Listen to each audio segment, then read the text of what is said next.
उनका बंधन खोल देते हो, उड़ जाते हैं और तुरंत मैया सबरे भी अपने घर से बाहर निकल लेते हैं, जंगल की तरफ चले जाते हैं, एक जंगल में रहने लगते हैं। अकेले एक जंगल में रहते हैं। उसी जंगल में मतंग मुनि नाम के एक ऋषि रहते थे। माता सबरी जंगल के पेड़ के ऊपर दिन भर बैठी रहती थी। एक दिन देखती है कि इसी जंगल में एक आश्रम दिख रहा है। उस आश्रम में बहुत से साधु संत लोग भी रहते हैं।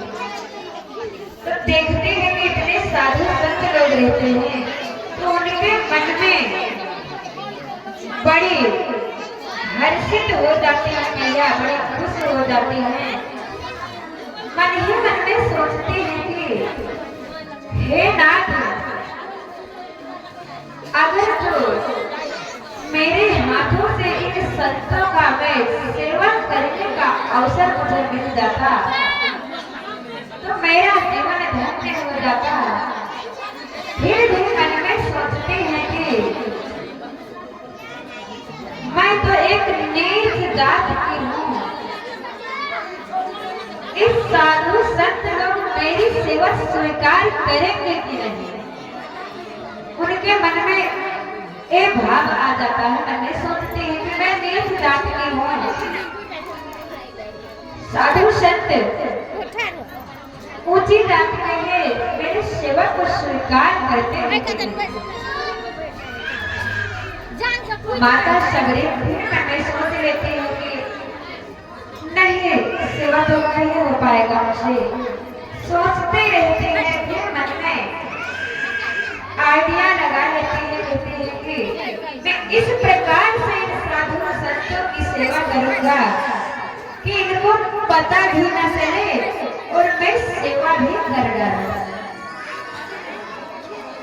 आधी रात में ही उठ पड़ती है कि इन्हें साधु संत उठने से पहले माता सबरी उठ पड़ती है और जंगल से कुछ ईंधन लकड़ियां बीन करके बोझा बनाकर उनके आश्रम के आगे छोड़ देती थी। छुप करके छोड़ देती थी, किसी को पता नहीं चलता था। आश्रम के आसपास पूरा साफ कर देती थी। जो ऋषि मुनि जिस रास्ते से जाते थे पंपा सरोवर में स्नान करने के लिए, तो उस रास्ते को भी साफ कर देती थी। एक दिन की बात है, माता सबरी को उठने में थोड़ा देर हो जाती है। उधर मतंग मुनि जी भी सुबह हो जाता है, सभी संत लोग उठ पड़ते हैं। मतंग मुनि मन में सोचते हैं, कौन प्रत्येक दिन ये सेवा कर रहा है, हमारे शिष्य में से तो कोई नहीं कर रहा है, फिर भी इतना सेवा कौन कर रहा है।